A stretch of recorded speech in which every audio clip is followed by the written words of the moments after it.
Neste caso da eleição, o presidente Jair Bolsonaro, inicialmente, logo depois da declaração, entenderam aqui que se tratava de fake news ou alguma interferência externa. Mas a fala dele é muito segura no sentido de mirar as urnas eletrônicas. Por aqui em Brasília, já há um entendimento de que as urnas realmente elas não foram fraudadas. Logo depois do primeiro turno, o Tribunal Superior Eleitoral fez uma avaliação, pediu uma auditoria externa. E o deputado Carlos Sampaio, líder do PSDB, ex-líder do PSDB, e que foi o diretor jurídico da campanha do PSDB à presidência da República, ele fez um pente fino. Eu, particularmente, fiz uma investigação no TSE, ouvi técnicos, ouvi adversários sobre as urnas eletrônicas e a minha consideração final, e polêmica, entrei em polêmicas, foi de defesa das urnas eletrônicas. O deputado Carlos Sampaio, adversário nas duas eleições, né, e principalmente aquela do Aécio, ele pediu auditoria externa e vieram técnicos, inclusive de Israel, dos Estados Unidos, e desmontaram a urna, analisaram todo o processo e a primeira conclusão é a seguinte: não há como fazer nenhuma avaliação porque não deixa a possibilidade de auditagem.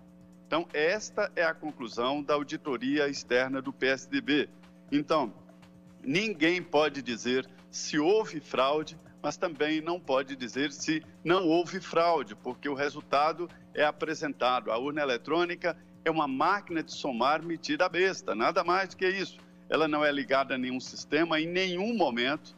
Cada urna eletrônica emite um impresso que fica colado na sessão eleitoral e os partidos políticos podem, através de fotografia de cada sessão, fazer um somatório geral se houver alguma dúvida. O relatório final traz cada sessão. Então, qualquer pessoa pode ir no relatório do TSE e verificar na sessão, na fotografia que é pregada em cada sessão. Então, esta é a dificuldade.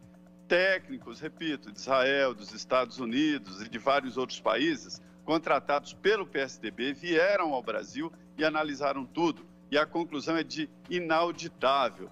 Mas se o presidente da República diz ter provas de que houve fraude, né?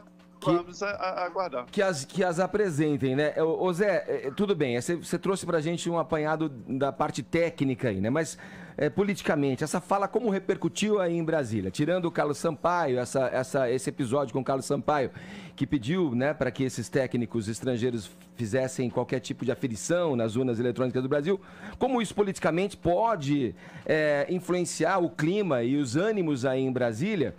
Uma vez de que, poxa, Bolsonaro, com todos os seus rompantes ali, autoritários já à frente do governo, governando com o chamado punho firme ali, para dizer o mínimo, como é que isso pode repercutir na questão dele dizer que não aceita o resultado, mesmo de uma eleição que ele ganhou, tendo visto que ele é um fã incondicional do governo americano, de Donald Trump, onde a eleição lá é na cédula, que a gente fala assim, nossa, que orgulho nosso poder ter essa agilidade aqui, esse sistema de votação, que está muito à frente do sistema próprio, do próprio sistema americano, que é o papel, a urna, aquela confusão, demora, dá confusão, né, em todas as praças eleitorais.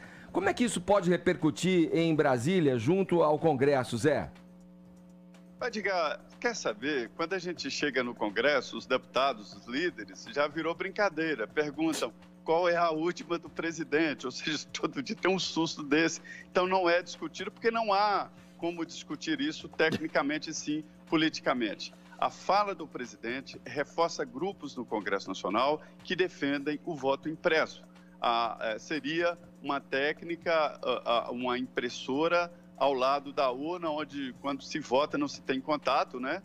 Você vê o voto e o voto cai num determinado local para uma posterior verificação. Sim. Então, esse discurso, essa fala do presidente reforça esse grupo que quer aprovar no Congresso Nacional a possibilidade de checagem, né? De auditagem da votação. E é isso que acontece, nada mais do que isso. Ninguém fala em impeachment, ninguém fala em pedir o cancelamento das eleições e agora a palavra está com o presidente, né? Fala, Vini, rapidinho. Eu conversei hoje pela manhã com o doutor Alberto Luiz Rolo, que é um advogado especialista em direito Eleitoral, sempre contribui bastante aqui com a gente na Jovem Pan, e ele disse que todos os especialistas, todos os envolvidos aí na Comissão de Direito Eleitoral estão perplexos com a fala do presidente e que ela é considerada muito grave, porque ele não pode fazer uma afirmação dessa sem apresentar até agora provas e jogar uma instabilidade, uma desconfiança sobre 7 ministros do TSE, que envolve ali ministros do STF, do STJ e outros advogados, e também sobre o próprio Ministério Público, porque o Ministério Público também é um fiscal das eleições. E quem é o chefe do Ministério Público? O Augusto Aras, que foi nomeado já pelo presidente Jair Bolsonaro. Então o próprio Augusto Aras deveria vir a público e trazer então essa afirmação, essa prova ou esse questionamento do presidente Jair Bolsonaro. Porque é muito grave, é muito séria, e se não comprovar o que ele está falando, é muito inconsequente também. Agora, para a parte técnica... Porque tem um momento, né? Isso, aí o que o doutor... Né? Também, mas o que o doutor Alberto Luiz Rolo explica também a questão técnica. Vamos supor que o presidente Jair Bolsonaro comprovasse isso que ele está falando. Já ultrapassou também os prazos de contestações eleitorais. Então você tem, a partir do momento que ele vence a eleição, 6 meses, e depois da diplomação, mais 6 meses também. Isso foi o que fez, por exemplo, o Aécio Neves. Para qualquer reclamação. O Aécio Neves, quando perdeu a eleição para Dilma, ele entrou com uma contestação.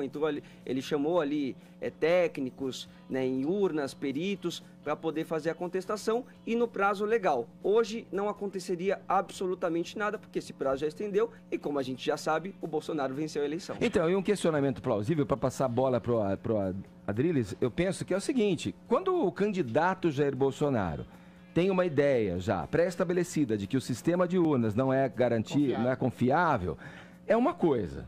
Quando você tem um presidente eleito, ocupando o posto mais importante do executivo, quando faz uma afirmação dessa, politicamente me parece que ele está querendo armar um terreno para qualquer justificativa vindoura, futura, numa eleição seguinte. Então, quer dizer, quando tivermos a eleição, porque ele já é candidato à reeleição, isso já está ponto pacífico. Quando vier a eleição e por acaso tiver algum problema que não reconduza Bolsonaro ou que não garanta a manutenção de Bolsonaro no poder, olha, falei, aí tem fraude. E as teorias da conspiração vão se formando. Agora, a teoria da conspiração tem que se formar, quando acontece, pelas pessoas da população, não pelo presidente da nação. Eu acho, Edgar, eu desconfio de qualquer tipo de estratégia articulada do Bolsonaro em qualquer nível. Você acha que ele é incapaz mesmo? Eu acho que ele tem um probleminha cognitivo de se aferrar profundamente às ideias radicais que ele tem. É uma ideia que ele sempre colocou, das urnas potencialmente fraudadas, de não confiar nas urnas eletrônicas. A questão agora, primeiro, objetivamente, é aguardar. Se ele tem provas cabais que as urnas foram fraudadas... Vai ser cobrado. Ele vai ser cobrado. E mostre rapidamente, né? Se eventualmente ele não as demonstrar ou mostrar provas frágeis, será mais uma fala irresponsável do presidente. Eu acho que não vai ter grandes consequências. Eu acho que a postura correta é desses congressistas que o Zé Maria bem citou, dizendo que essa é mais uma do Bolsonaro. Sim, isso, sim, de alguma forma ultrapassa a liturgia do cargo, sobretudo no momento que a gente vive uma crise mundial, nacional e internacional, em que ele deveria apaziguar os ânimos e não criar outros tipos de problema que possam piorar a situação que já é periclitante. Agora, ele é assim, ele é espontâneo, ele é sincero, ele, em que pese a sinceridade dele, às vezes soltar algum tipo de abobrinha, como esse tipo que ele soltou agora. Agora, a postura mais responsável, eu volto a reiterar, e eu reitero aqui, é não exatamente se aferrar às falas, de alguma maneira, irresponsáveis que não surtem grandes efeitos na população ou nas instituições. Quando ele contesta as instituições, e realmente, de alguma forma, isso é grave, mas de maneira tão infantil, talvez a reação seja se comportar diante de uma criança que está na presidência da República, tem grandes méritos intuitivos, tem grandes méritos, note bem, calma, deixa eu completar a metáfora, tem grandes méritos intuitivos de assumir a própria ignorância que ele tem, por exemplo, na pasta da economia, e de dar plenos poderes ao Sérgio Moro, ao Paulo Guedes, ao Tarcísio, e não atrapalhar com as falas infantis que, eventualmente, às vezes, ele solta como essa. Só para deixar claro, né, Edgar, ainda que dispusesse dessas provas, existem os meios necessários, existem os meios em que o presidente poderia fazer essa acusação e não jogar para a galera, jogar publicamente uma fala num momento totalmente inadequado. Porque Isso. nós vivemos Ele aí um momento confunde conversa de boteco com fala institucional. Eis a questão. É o pior problema do Bolsonaro. É isso aí. Agora, Zé, eu te devolvo perguntando o seguinte: quando os poderes constituídos vão permanecer em silêncio com relação a esses desatinos do presidente Bolsonaro? Pois é, o presidente da Câmara, deputado Rodrigo Maia, ele tem reagido, inclusive tecnicamente, dizendo, olha, quando se critica o Congresso sobre reformas, cadê as reformas do Congresso? Quando, no Congresso que o presidente não apresentou, o governo não apresentou, quando o presidente fala que vai precisar da ajuda do Congresso na crise, aí o presidente cobra, mas o governo é que tem que liderar. Sim. Ontem, numa conversa, Edgar, os deputados falavam exatamente, ele vai recuar disso aí, não vai apresentar provas, não. E aí o deputado do PSDB começou a enumerar vários pontos do Bolsonaro em que ele recuou, que ele falou que não cumpriu. Aí um bolsonarista estava na conversa e falou assim, mas ele falou que ia matar Fernando Henrique, né? Aí o Tucana, aí não bom matou. recuar. É bom recuar, né? Nossa, foi pra um lugar bem louco, hein, esse Nossa papo. Senhora. Ele falou que ia matar, falou que deveria ser fuzilado. Vamos lá. Valeu, Zé. Obrigado pelo papo.